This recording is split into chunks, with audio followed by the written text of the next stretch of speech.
नमस्कार साथियों, कैसे हैं आप सब? मैं अभिषेक एक बार फिर स्वागत करता हूं आप सभी का आपके अपने यूट्यूब चैनल एग्जाम्स कार्ड पे। साथियों, तो चलिए जानते हैं आज यानी 16 अक्टूबर के 10 महत्वपूर्ण करंट अफेयर्स, 10 महत्वपूर्ण न्यूज। ठीक है, पहला करंट अफेयर्स देखते हैं। ओयो ने पैरा ओलंपियन दीपा मलिक को स्वतंत्र निदेशक यानी इंडिपेंडेंट डायरेक्टर के रूप में नियुक्त किया। हॉस्पिटैलिटी फर्म ओरोवेल स्टेज लिमिटेड ने 2016 पैरालंपिक खेलों में एक भारतीय एथलीट और रजत पदक विजेता दीपा मलिक को कंपनी के निदेशक मंडल में एक स्वतंत्र निदेशक के रूप में नियुक्त किया है। मलिक का अनुभव और यात्रा के लिए उनका जुनून आने वाले वर्षों के लिए ओयो के लिए अमूल्य होगा। दीपा मलिक ओयो के बोर्ड में शामिल हुई, जिसमें रितेश अग्रवाल अध्यक्ष हैं। ठीक है, क्या आप जानते हैं ओयो के संस्थापक कौन है? ओयो के संस्थापक भी रितेश अग्रवाल ही हैं, जो कि इस पर्टिकुलर बोर्ड के अध्यक्ष भी हैं। ठीक है, चेयरमैन भी हैं। ओयो की स्थापना कब हुई थी? 2013 में इसकी स्थापना हुई थी और ओयो का मुख्यालय कहाँ पे है? गुरुग्राम में। ठीक है, ये है दीपा मलिक। नेक्स्ट, भारत का पहला अटल सामुदायिक नवाचार केंद्र जयपुर में शुरू किया गया। विवेकानंद ग्लोबल यूनिवर्सिटी जयपुर (वीजीयू) में भारत के पहले अटल कम्युनिटी इनोवेशन सेंटर यानी कि अटल कम्युनिटी इनोवेशन सेंटर का उद्घाटन किया गया। यह भारत सरकार, अटल इनोवेशन मिशन (AIM) और नीति आयोग द्वारा स्थापित किया जाने वाला देश का पहला केंद्र होगा। ठीक है, नेक्स्ट करंट अफेयर है। आयरलैंड की एमी हंटर वनडे शतक लगाने वाली सबसे युवा बल्लेबाज बन गई है। ठीक है, मोस्ट इंपॉर्टेंट न्यूज है ये। ठीक है, इस पे स्टार मार्क लगा लीजिए, इसके आने के चांसेस काफी ज्यादा हैं आगामी परीक्षाओं में। आयरलैंड की हैं एमी हंटर ने जिम्बाब्वे के खिलाफ अपने 16वें जन्मदिन पर नाबाद 121 रन बनाए, जिससे वह पुरुष या महिला क्रिकेट में एक दिवसीय शतक बनाने वाली सबसे कम उम्र की बल्लेबाज बन गई हैं। एमी हंटर, जो केवल अपना चौथा एक दिवसीय मैच खेल रही थी, ने भारत की मिताली राज के रिकॉर्ड को तोड़ दिया है, जिसने 1999 में आयरलैंड के खिलाफ शतक बनाया था, जब वह 16 साल 205 दिन की थी।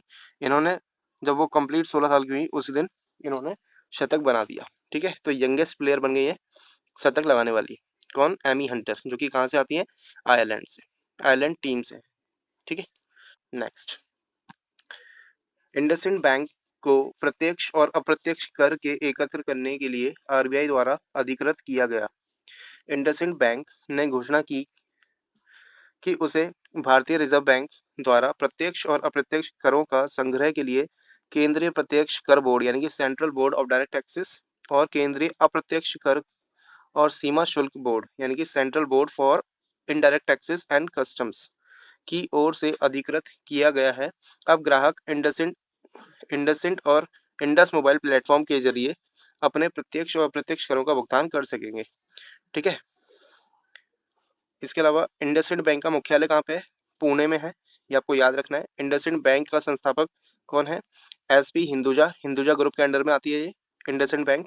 ठीक है, इंडसइंड बैंक की स्थापना कब हुई थी? अप्रैल 1994 में मुंबई में हुई थी। ठीक है, हेडक्वार्टर कहाँ है? पुणे में। नेक्स्ट, पीएम मोदी ने 100 लाख करोड़ रुपए के पीएम गति शक्ति राष्ट्रीय मास्टर प्लान का उद्घाटन किया।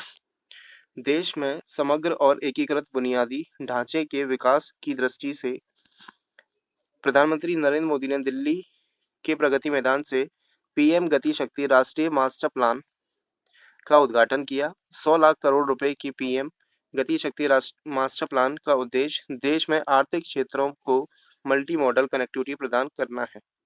ठीक है, पीएम गति शक्ति डिजिटल प्लेटफॉर्म के 6 स्तंभ पर आधारित है। कौन कौन से 6 स्तंभ है? Broadness, priority, customisation, identification, analytical और डायनामिक। हिंदी में ये लिखे हुए: व्यापकता, प्राथमिकता, अनुकूलन, पहचान, विश्लेषणात्मक, गतिशील। ठीक है,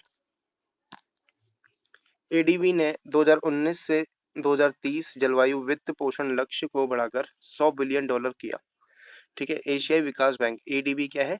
एशियाई विकास बैंक यानी एशियन डेवलपमेंट बैंक ने विकासशील सदस्य देशों यानी कि डेवलपिंग मेंबर कंट्रीज के लिए अपने जलवायु वित्त पोषण लक्ष्य, जो कि 2019 से 2030 में $20 अरब से बढ़ाकर $100 अरब करने की घोषणा की है। ठीक है, इससे पहले 2018 में एडीबी ने 2019 से 2030 के दौरान एशिया में विकासशील देशों के लिए जलवायु वित्त पोषण के लिए $80 बिलियन का लक्ष्य की घोषणा की थी। ठीक है, पहले $80 बिलियन का लक्ष्य था, अब उन्होंने $20 से बढ़ा के $100 अरब कर दिया। ठीक है, तो एडीबी के अध्यक्ष कौन है? मासात्सुगा असाकावा। और मुख्यालय कहाँ पे है इसका? Manila Philippines. ये बहुत इंपॉर्टेंट है कि एशियन डेवलपमेंट बैंक का मुख्यालय कहाँ पे है? Manila Philippines. ठीक है, कई बार पूछा गया है। 2021 EY इंडेक्स में भारत तीसरे स्थान पर रहा।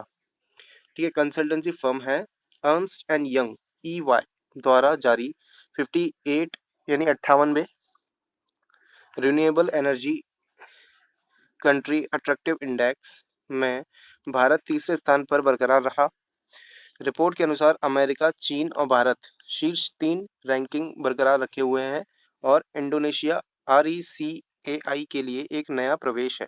ठीक है, इंडोनेशिया एक नया सदस्य बना है इसका, और अमेरिका फर्स्ट पे रहा है, चीन सेकंड पे, थर्ड भारत।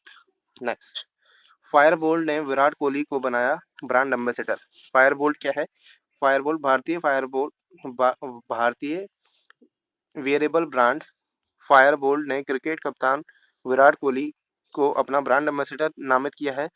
इसके पर घरेलू ब्रांड के विभिन्न मार्केटिंग विज्ञापन और विज्ञापन अभियानों में भाग लेंगे। फायरबोल्ट ने कुछ महीनों पहले अभिनेता विक्की कौशल को अपना पहला ब्रांड एम्बेसडर बनाया था। ठीक है, फायरबोल्ट किस किस चीजों में डील करती है ये हम जानते हैं। फायरबोल्ट एक wearable gaming and audio brand है जो प्रीमियम गुणवत्ता वाले ऑडियो, फिटनेस और फैशन उत्पादों का एक गुलदस्ता पेश करता है। ठीक है, फायरबोल्ट के उत्पादों में शामिल है क्या क्या? Smart watches, Bluetooth earphones, Bluetooth headphones, true wireless earbuds, Bluetooth speaker, sound bars, lifestyle shoes and more. ठीक है, इन सब चीजों में डील करता है फायरबोल्ट। नेक्स्ट, इफ्को के अध्यक्ष सरदार बलविंदर सिंह नकई का निधन हो गया है। उर्वरक प्रमुख इफ्को के अध्यक्ष बलविंदर सिंह नकई का निधन हो गया है। वह एक प्रख्यात किसान सहकारिता थे और पिछले 3 दशकों से भारतीय सहकारिता आंदोलन में मजबूती प्रदान करने में शामिल थे। उन्होंने किसानों को सशक्त बनाने की दिशा में अग्रणी योगदान दिया था। ठीक है, इफ्को का फुल फॉर्म आपको पता होना चाहिए, Indian farmers fertiliser cooperative limited. Indian farmers fertiliser cooperative limited, IFFCO. Okay, next देखते हैं आज का लास्ट करंट अफेयर। सज्जन जिंदल बने वर्ल्ड स्टील एसोसिएशन के अध्यक्ष। इंपॉर्टेंट क्वेश्चन है। वर्ल्ड स्टील एसोसिएशन WSA ने JSW स्टील लिमिटेड के अध्यक्ष और प्रबंध निदेशक सज्जन जिंदल को वर्ष 2021-22 के लिए अध्यक्ष चुना है। सज्जन जिंदल WSA के अध्यक्ष के रूप में सेवा करने वाले भारत के पहले प्रतिनिधि हैं। JSW स्टील विविध 13 बिलियन JSW समूह का एक प्रमुख व्यवसाय है और भारत और दुनिया भर में लोहे और इस्पात उत्पादों के निर्माण में लगा हुआ है। वर्ल्ड स्टील एसोसिएशन की स्थापना कब हुई थी? 1967 में। और वर्ल्ड स्टील एसोसिएशन का मुख्यालय ब्रुसेल्स बेल्जियम में। ठीक है, ये एडिशनल फैक्ट जो भी मैं बताता हूँ ना, आप नोट डाउन जरूर कर लिया करो उसको। ठीक है, ये आपको आगे जरूर काम आएंगे। बाकी वीडियो अगर आपको पसंद आती है तो वीडियो को लाइक जरूर करें। ठीक है, साथ ही साथ अपने दोस्तों के साथ शेयर भी करना है इसको, और चैनल में पहली बार आए तो सब्सक्राइब जरूर कर लें। इसका आपको टेलीग्राम, ये हमारा टेलीग्राम चैनल है, अगर आपने ज्वाइन नहीं किया तो उसको ज्वाइन कर लेना। एग्जाम्स कार्ड को यहाँ पे आपको PDF मिलेगी, साथ ही साथ एडिशनल और भी इन्फॉर्मेशन वहाँ पे हम डालते रहते हैं, लाइक स्टैटिक GK के नोट्स, ये सब चीज़ें हम डालते रहते हैं। ठीक है, तो चलिए मिलते हैं कल नेक्स्ट क्लास में। Till then take care, bye bye.